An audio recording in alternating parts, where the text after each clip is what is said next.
মেয়েদের কিন্তু একটা কঠিন পরীক্ষা, জানো তো, সংসার জীবনে, যে সবার মন জয় করে চলতে হবে। তো মানুষ তো আমি একটাই, তো সবার মন কি করে জয় করব? তবু চেষ্টা করতে হবে, কিছু করার নেই। অনেক কাজ জানতাম না, অনেক কাজ জানি। তো জানা অজানার মাঝখানেই শুধু মন জয় করার পালা। শ্বশুরবাড়িতে আর কোনো কিছুই আমি দেখলাম না তেমন কোনো গুরুত্বপূর্ণ ব্যাপার আছে। শাশুড়ির মন জয় করো, ননদের মন জয় করো, ননদের বরের মন জয় করো, দেওর যা ভাসুর সবাইকে নিয়ে চলতে হবে, আর সবাইকে মানিয়ে নিয়ে তোমাকেই চলতে হবে, যেহেতু তুমি বাড়ির বউ।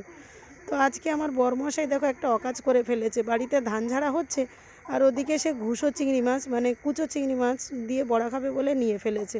তো এদিকে এত কাজ, আমার শাশুড়ি বলছে এদিকে একটা এক্সট্রা লোকের দরকার, আর সেখানে আমি রান্নার কাজে ব্যস্ত হয়ে পড়েছি। তো ছেলের সামনে বউকে কিছু বলতেও পারছে না, আর এদিকে মানে কাজ করতেও অসুবিধা হচ্ছে। কিন্তু কি করি বলো, সেটাও মানে ওটাও তো ফেলে দেওয়ার না, এটাও ফেলে দেওয়ার না। তো দুদিকে ব্যালেন্স করে কি করে চলবো, এটা চিন্তায় পড়ে গেছিলাম। তাই আগে চিংড়ি মাছগুলো বেছে বড়া করে নিয়ে তারপরে কাজে হাত লাগিয়েছিলাম। সেটা অবশ্য আমি এখানে দেখাতে পারিনি, এমনি বলছি।